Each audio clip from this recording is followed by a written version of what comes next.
Olá pessoal, tudo bem com vocês? Nossa aula de língua portuguesa de hoje nós vamos trabalhar com o livro da página 136 à página 142. Abra um livro e vamos comigo? Oi, gente, na primeira página, que é a página 136, eu peço que vocês acompanhem com o livro aberto. Nós vamos fazer hoje uma produção textual sobre o gênero carta pessoal de reclamação. Nós estudamos a carta pessoal de reclamação no início da unidade e vocês vão tomar por base as cartas que tem no próprio livro, né? As cartas de reclamação foi aquele texto onde o advogado Edviges manda uma carta para o senhor Lobo. Vocês vão procurar aquela carta, vão ler novamente para vocês terem uma ideia de como se faz uma carta de reclamação. Só que aqui, né, a proposta do livro é que vocês escrevam a carta de reclamação de vocês. Vocês podem mandar, não precisa ser igual, aquela é só para vocês terem uma ideia de como é uma carta de reclamação. Mas vocês podem criar uma carta de reclamação para a escola, para um vizinho, para um supermercado, para uma loja que atendeu mal vocês, entendeu? Vocês podem mandar uma carta de reclamação para o prefeito, para o governador, para o presidente, né? Vai da criatividade de vocês. Vamos à leitura aqui do texto. Agora é a vez de vocês escreverem uma carta de reclamação.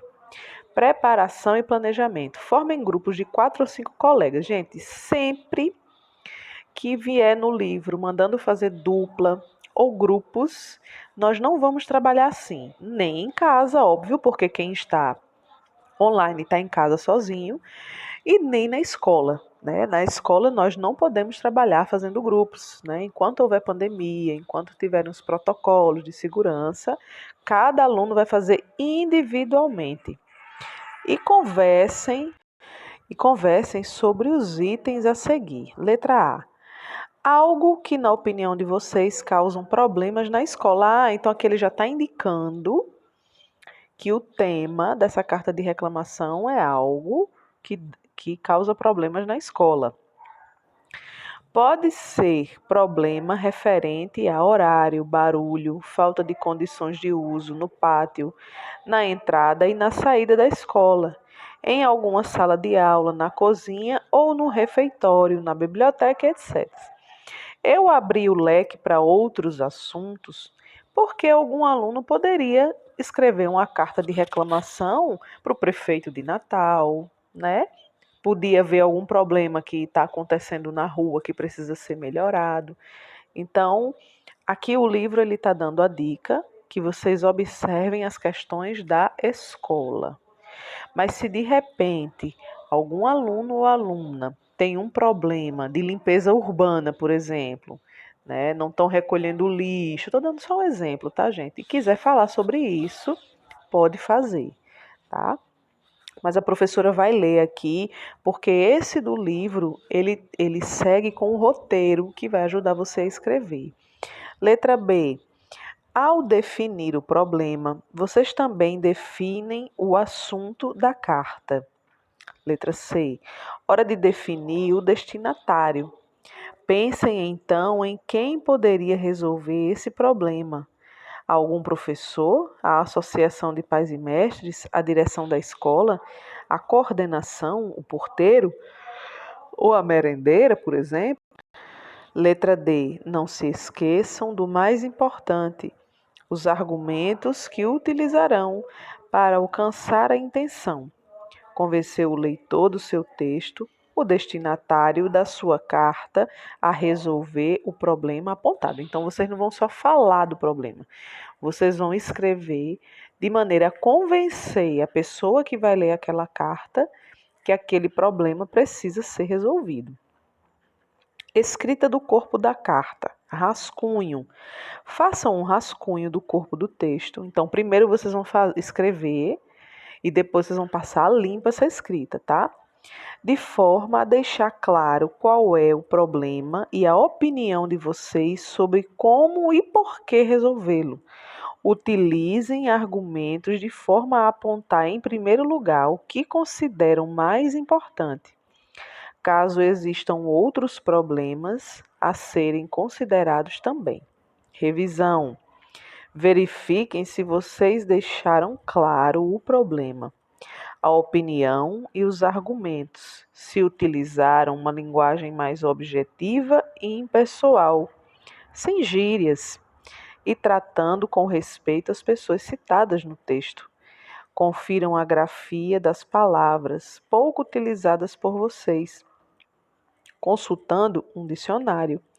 Então, releia o texto em voz alta para verificar se a paragrafação e a pontuação surtiram o efeito de sentido desejado. Então, vocês têm que escolher o tema, que assunto problemático vocês vão abordar, para quem vocês vão enviar a carta, o que vocês vão colocar no corpo do texto, né?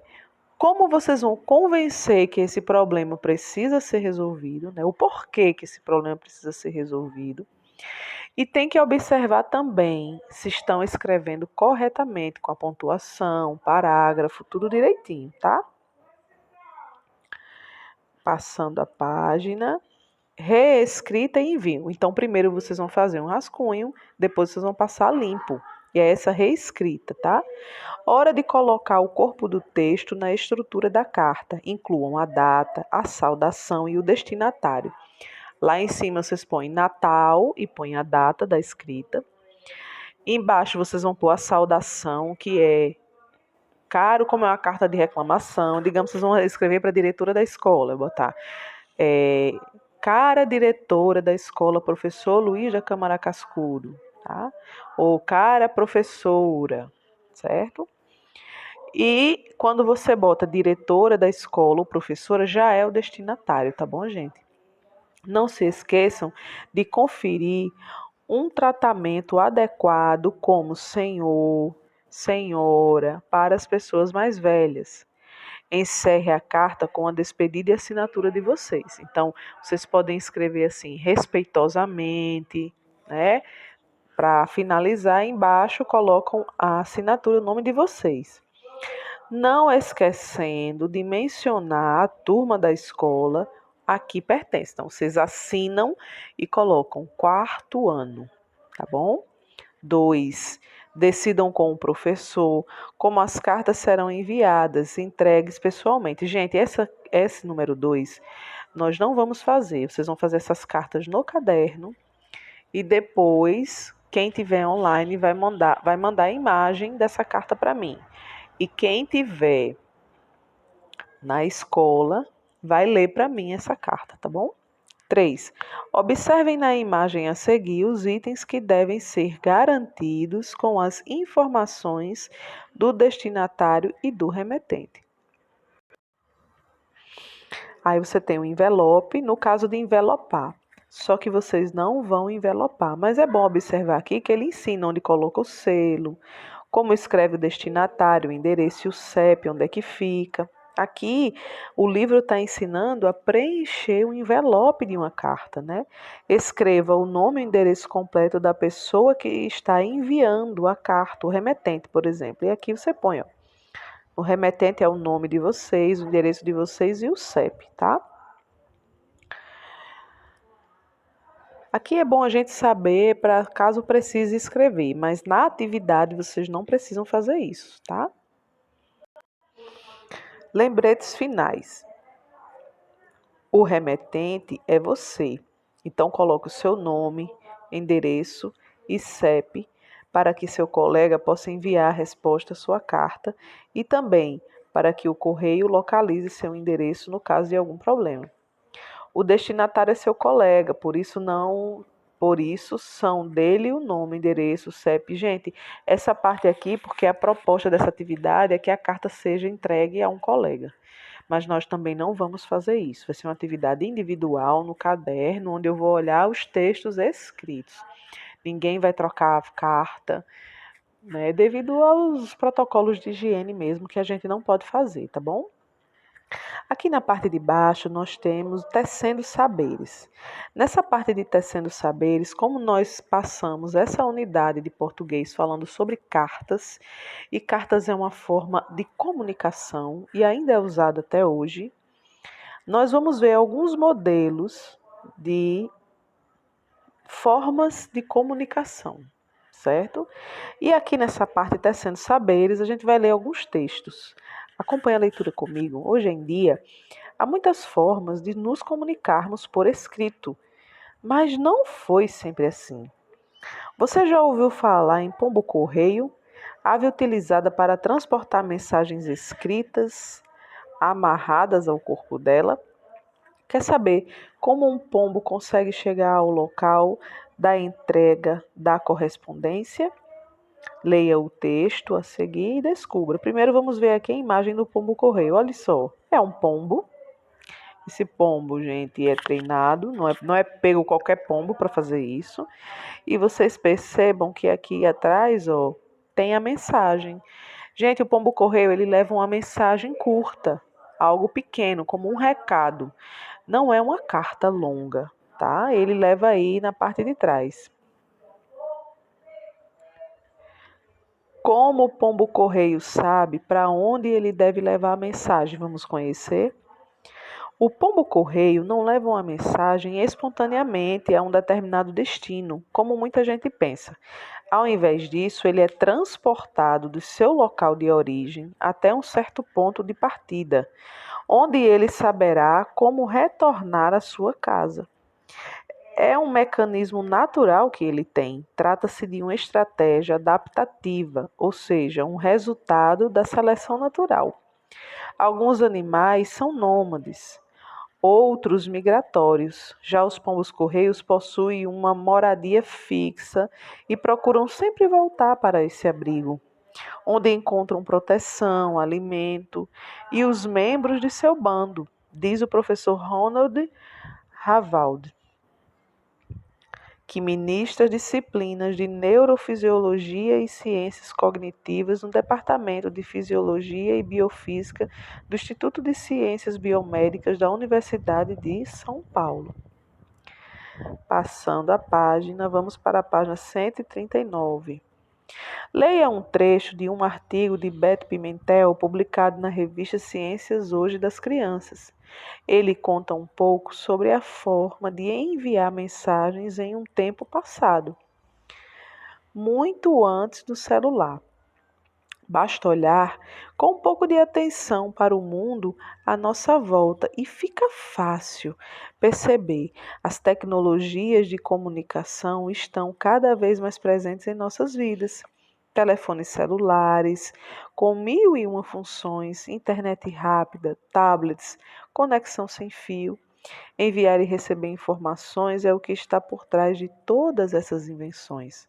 Cerca de 400 anos atrás, para uma mensagem sair de um lugar e chegar ao outro, ela precisava ser escrita em um papel que era transportado por um mensageiro do lugar onde a coisa aconteceu até o lugar onde estava a pessoa que seria informada sobre aquilo. Uma das maiores invenções humanas, o sistema de correios, surgiu na Inglaterra no final do século XVII. Permitiu dividir os custos de todas as mensagens trocadas, pois o mesmo mensageiro podia entregar vários bilhetes, né? Então você está vendo aí uma imagem bem antiga, né? Carteiro a cavalo anunciando o fim da Guerra dos 30 Anos em 1648 na Alemanha, 1848. Olha aí a gravura, né? Ao longo dos anos, os seres humanos desenvolveram várias formas de se comunicar. Leia na página seguinte um trecho que fala mais sobre uma dessas formas. Próxima página, 140. Tambores africanos. Você sabia que mais do que embalar cantos e danças, os tambores africanos servem como um meio de comunicação? Assim, os tambores, além de servirem para rituais africanos, podem transmitir a identidade de uma linguagem falada, Dessa forma, os tambores africanos falam, ou seja, são um meio de comunicação social, denominados de tantã. Esses tambores transmitem códigos precisos para a transmissão de mensagens à distância. Quando o tambor é tocado do alto de uma colina, o som que produz pode ser escutado em uma área de até 40 quilômetros. Porém, às vezes, para garantir a transmissão da mensagem, há tambores intermediários que tocam a cada 7 ou 10 quilômetros, auxiliando assim na transmissão do que se pretende comunicar. Assim, os tambores africanos têm um papel fundamental na transmissão da cultura desse povo, porque servem como um elo que os liga ao passado. Mais do que isso, os tambores conseguem transmitir as notícias mais rapidamente do que a linguagem escrita. Voltando aqui, gente, eu preciso falar um pouco sobre a comunicação. Nós vimos esses 3 textos porque a unidade de português fala sobre carta. E carta é a forma mais famosa de comunicação, né? Por muitos e muitos anos, a carta ela foi usada como comunicação entre pessoas. Quando não existia celular, quando não existia internet, quando não existia telefone, né? Há anos atrás. Mas ainda hoje a carta é utilizada. Hoje, como é que a gente recebe carta na nossa casa? Geralmente, as correspondências que nós recebemos são as contas de energia, água que a gente tem que pagar, né? Ou oferecendo algum tipo de serviço. Hoje em dia, como nós temos celular e WhatsApp, que facilitou muito a comunicação entre as pessoas, pouco se escreve carta, né? Mas a gente também pode escrever uma espécie de carta no próprio WhatsApp. Você vai escrevendo ali, né? Só que é mais rápido, a gente escreve bem menos. Né? Antigamente as pessoas, os parentes, né? Você tinha um irmão que morava em outro estado, então ali na carta ele fazia uma carta longa para contar como era a vida dele, como estavam as coisas e as novidades. Então as cartas tinham 2, 3, 4 páginas. E aí o livro traz, para que a gente tenha conhecimento disso, que existiram os pombos correios. Lembrando que os pombos correios, eles levavam recados, bilhetes, informações curtas e precisas, né? Mas foi uma forma de comunicação mais rápida, né? O pombo correio levava a informação, muitas vezes até informação de guerra, né? Porque ele chegava e é mais rápido ir voando, né, do que alguém a pé ou cavalgando, dependendo da distância, né? Depois, né, você vê aqui que foi na Inglaterra que surgiu o serviço de correios, né, onde tinha uma pessoa, né, que seria o carteiro da época, que entregava as correspondências. Então foi na Inglaterra que o serviço de correio foi criado, não como é hoje, né? Mas era o carteiro, tá? E você percebe que ele aqui está montado a cavalo. E, por fim, também uma outra forma de comunicação que o livro vem trazendo para a gente é o tambor. Ele traz até aqui o tipo do tambor que é usado, né? E cita que tribos africanas usam o tambor para passar essas informações, né? A cada toque, né, aquela tribo africana sabe que toque o que significa cada toque daquele tambor. Né? Muito usado também em conflitos entre as tribos africanas, avisava quando tinha um inimigo, quando algo estranho estava acontecendo. Agora, passando para a página 141, é quando nós temos a nossa atividade. Aqui na página 141, nós vamos trabalhar palavras terminadas em. Vou aumentar aqui para vocês, tá? Nós vamos trabalhar palavras terminadas com IU, I, L. Atividade oral e escrita. Vamos reler um trecho do texto muito antes do celular. Observe as palavras destacadas. Então, vamos para as 2 frases onde tem as palavras destacadas. As palavras destacadas são essas e essa aqui. telefones celulares com 1001 funções. E na frase de baixo, sistema de correio surgido na Inglaterra no final do século XVII, permitiu dividir os custos. Então, você tem a palavra 1000, que termina com IL, e você tem a palavra permitiu, que termina com IU. Letra A. Compare a escrita das palavras do quadro. Aí aqui, ele escreve de vermelho, 1000, IL no final, e permitiu, IU no final. O que você observou quanto ao som das palavras destacadas e quanto à escrita? Quando eu digo 1000, esse final iu, e quando eu falo permitiu, esse final iu, quando nós vamos pronunciar a diferença ou o som que sai da nossa boca é o mesmo? Aí você vai responder na letra B. Se ao falar o som é o mesmo ou é diferente. E depois, ainda na letra B, ele pergunta: e quanto à escrita? A escrita é igual ou a escrita é diferente? Aí vocês vão responder também. Letra C. Agora observe as palavras saiu e partiu. Além de ter o som final igual, o que mais elas têm de comum? Observe o final de cada palavra, se são iguais ou se são diferentes. E aí vocês vão responder a letra C.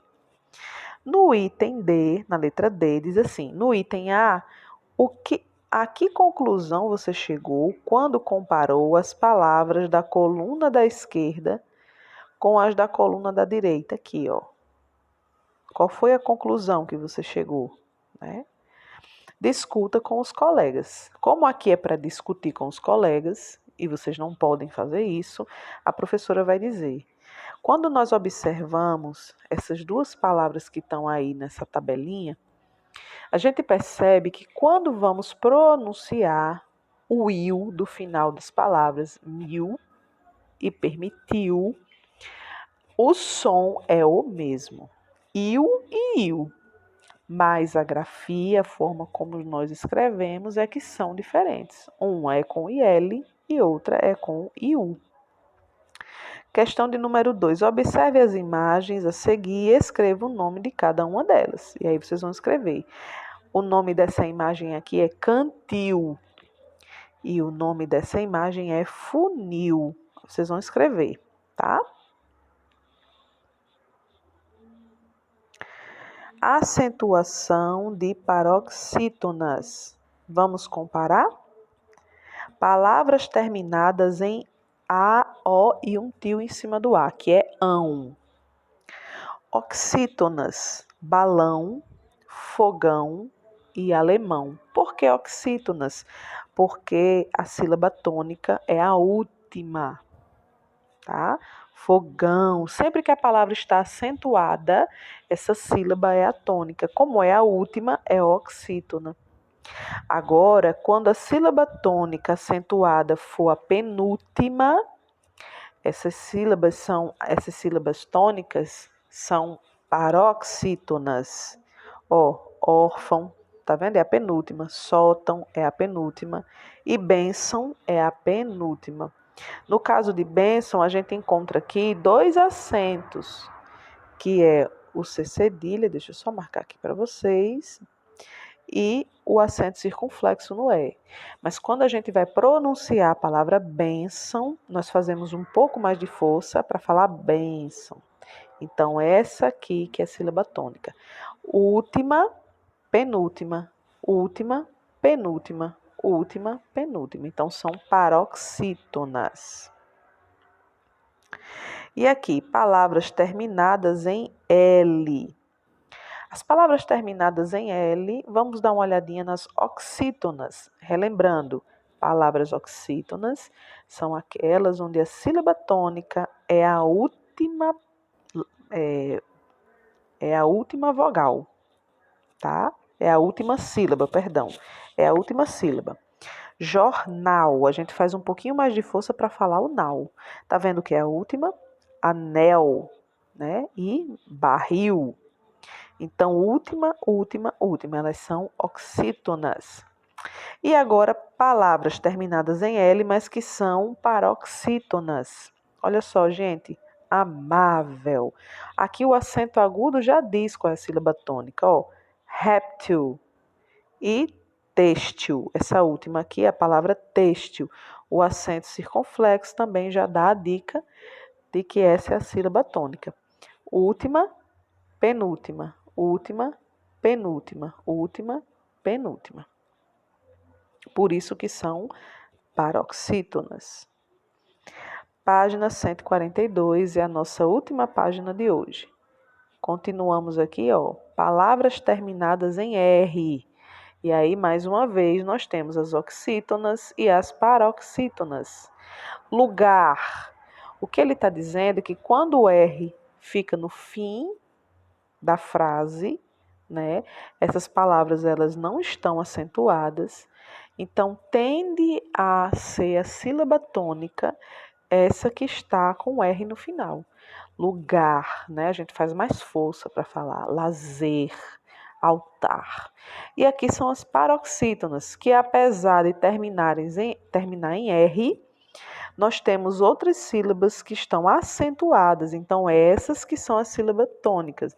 Açúcar, né? O su, que é a sílaba tônica. Então, você tem aí a penúltima. Por isso que é paroxítona. Éter, né? É a penúltima. Pullover, né? Também é a penúltima. E no outro quadradinho nós temos aí as palavras terminadas com IS. Oxítonas, sacis, guris, abacaxis, né? Você faz mais força para falar. E as paroxítonas, né? Essas paroxítonas também são terminadas em IS. Mas percebam que a sílaba tônica é a penúltima, né? Íris, tênis, cuts, né?